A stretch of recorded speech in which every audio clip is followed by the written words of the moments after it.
আসসালামু আলাইকুম প্রিয় শিক্ষার্থীরা, আশা করি তোমরা সবাই ভালো আছো। আলহামদুলিল্লাহ আমিও ভালো আছি।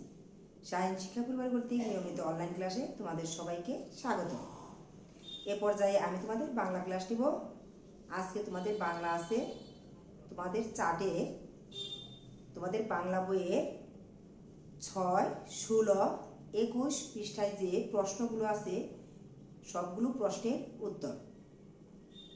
সবাই মনোযোগ সহকারে প্রশ্নের উত্তরগুলো পড়বে। আমি 6, 16, 21 পৃষ্ঠার প্রশ্ন সহ উত্তরগুলো বোর্ডে লিখে দিয়েছি। সবাই আমার সাথে এখন পড়ো।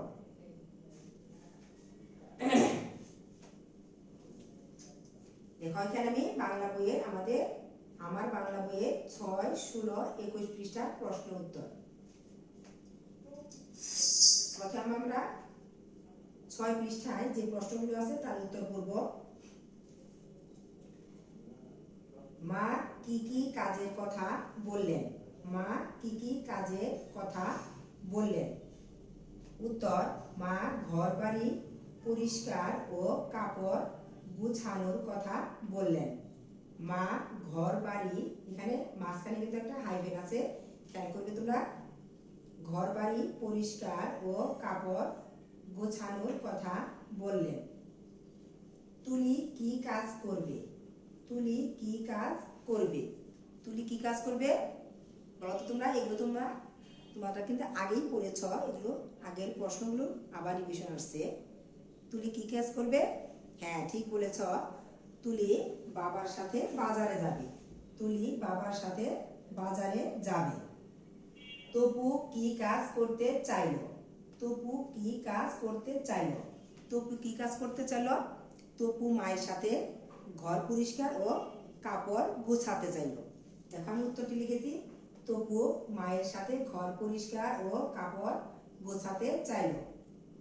বাজারে গিয়ে তুলি কি করবে? বাজারে গিয়ে তুলি কি করবে? বাজারে গিয়ে তুলি কি করবে? বাজারে গিয়ে তুলি বাবাকে সাহায্য করবে। বাজারে গিয়ে তুলি বাবাকে সাহায্য করবে। তাহলে তুলি কি কাজ? তুলি বাবার সাথে বাজারে যাবে। বাজারে গিয়ে, তাহলে বাবার সাথে বাজারে গিয়ে তুলি বাবাকে তার কাজে সাহায্য করবে। তারপর দেখো লাস্ট প্রশ্ন এই পৃষ্ঠা। এ পাঠ থেকে আমরা কি শিখলাম? এ পাঠ থেকে আমরা কি শিখলাম?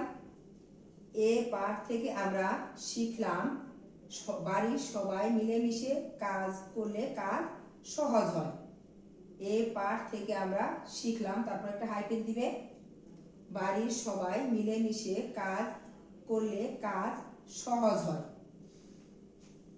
তাহলে শিক্ষার্থীরা তোমরা তো বুঝলে যে এখানে কি বলছে।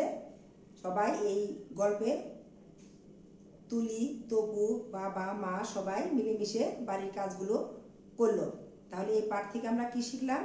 এই পাঠ থেকে শিখলাম যে বাড়ির সবাই যদি মিলেমিশে কাজ করা হয় তাহলে কি সব কাজই কিন্তু সহজ হয়। এই পাঠ থেকে আমরা এই কথাগুলো শিখলাম।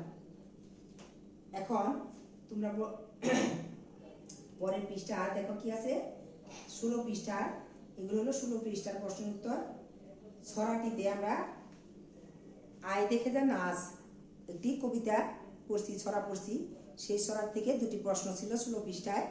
সেই প্রশ্নটির উত্তর হলো, ছড়াটিতে কোন মাছের কথা বলা হয়েছে? ছড়াটিতে কোন মাছের কথা বলা হয়েছে? ছড়াটিতে ইলিশ মাছের কথা বলা হয়েছে। ছড়াটিতে ইলিশ মাছের কথা বলা হয়েছে। গাং মানে কি? গাং মানে কি? গাং মানে নদী। গাং মানে কি? গাং মানে নদী।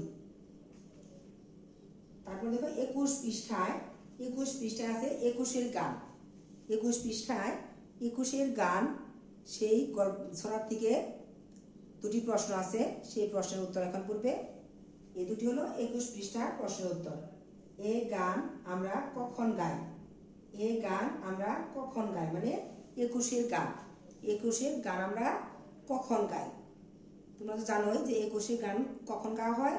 21-এর গান আমরা প্রতি বছর 21শে ফেব্রুয়ারি প্রভাত ফেরিতে গাই। কখন গাই? আমরা 21শে ফেব্রুয়ারি প্রভাত ফেরিতে গাই। 21শে ফেব্রুয়ারি ভাষা শহীদদের, যারা ভাষার জন্য যুদ্ধ করে শহীদ হয়েছিল, তাদের স্মরণে আমরা এই গানটি গাই। তাহলে প্রশ্নের উত্তরটি তোমরা এইভাবে লিখবে। এই গান আমরা প্রতি বছর 21শে ফেব্রুয়ারির প্রভাত ফেরিতে গাই। এই গান আমরা প্রতি বছর 21শে ফেব্রুয়ারির প্রভাত ফেরিতে গাই। পরের প্রশ্ন, গানটি আমরা কাদের স্মরণে গাই? গানটি আমরা কাদের স্মরণে গাই? এখানে কোন গানটির কথা বলা হয়েছে? 21শে গান। 21শে গান আমরা কাদের স্মরণে গাই? তোমরা তো জানো 21শে গান আমরা ভাষা শহীদদের স্মরণে গাই। ভাষার জন্য যুদ্ধ করে যারা শহীদ হয়েছে তাদের স্মরণে এই 21শে গান গাওয়া হয়। তাহলে প্রশ্নের উত্তরটি তোমরা এইভাবে লিখবে। গানটি আমরা ভাষা শহীদদের স্মরণে গাই।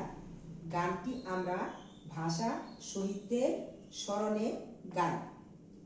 তাহলে শিক্ষার্থীরা, তোমরা তোমাদের চার্টে আজকে 6, 16, 21 পৃষ্ঠায় যে প্রশ্নগুলো আছে সেই প্রশ্নের সবগুলো উত্তর, প্রশ্ন সহ উত্তরগুলো আমি বোর্ডে লিখে দিয়েছি। সবাই এই প্রশ্নের উত্তরগুলো তোমরা গত ক্লাসে আগেও পড়েছ, এগুলো রিভিশন। আশা করি সবাই এগুলো মুখস্থ করে ফেলেছ, সবার এগুলো মুখস্থ আছে। তারপরেও তোমরা আবার এই প্রশ্নের সবগুলো উত্তর বাসায় মনোযোগ সহকারে ভালোভাবে মুখস্থ করবে, বানানগুলো মুখস্থ করবে। তারপর তোমরা বাড়ির কাজের খাতায় নির্দিষ্ট তারিখ দিয়ে অবশ্যই হাতের লেখা সুন্দর করে লিখবে। সব চিহ্নগুলো, বিরাম চিহ্ন কোথায় কোথায় আছে সবগুলো খেয়াল করে বানানগুলো খুব কেয়ারফুলি লিখবে। সবাই ভালো থাকবে, সুস্থ থাকবে। আগামী ক্লাস দেখার আমন্ত্রণ জানিয়ে এখানে বিদায় নিচ্ছি। আসসালামু আলাইকুম।